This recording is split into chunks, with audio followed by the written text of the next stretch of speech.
গোপালগঞ্জের কথাও কিন্তু আমরা ভুলি নাই।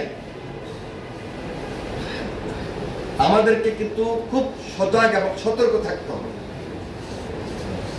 খুব সতর্ক যদি না থাকি,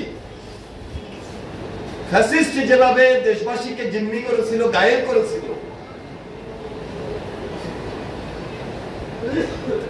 আমরা সেই গায়েলের শিকার, সেই ফ্যাসিস্টের শিকার, সেই জিম্মি হওয়া, গুম খুনের মুখোমুখি হওয়া, ওই ধরনের পরিস্থিতি থেকে আমাদেরকে বের আসতেই হবে।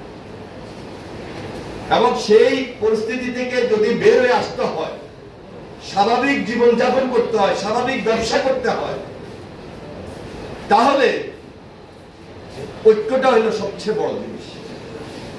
এবং সেখানে সর্বপ্রথম হলো রাজনৈতিক ঐক্য।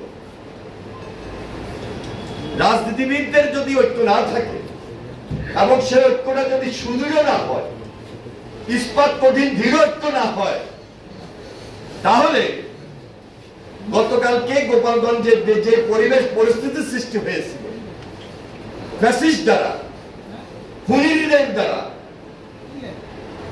যারা গুম করেছে, খুন করেছে, এই লুটেরা শ্রেণী দ্বারা ক্ষতির সম্মুখীন উন্নত হইতে পারে না। তাই সকল রাজনৈতিক শক্তি ঐক্যবদ্ধ হওয়ার কোনো বিকল্প নাই।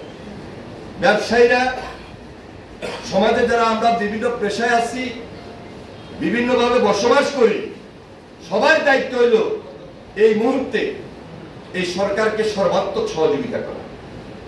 এই সরকার কোনো ব্যক্তির সরকার নয়, এই সরকার কোনো দলের সরকার নয়, এই সরকার আমাদের দেশের আন্দোলনের ফসল।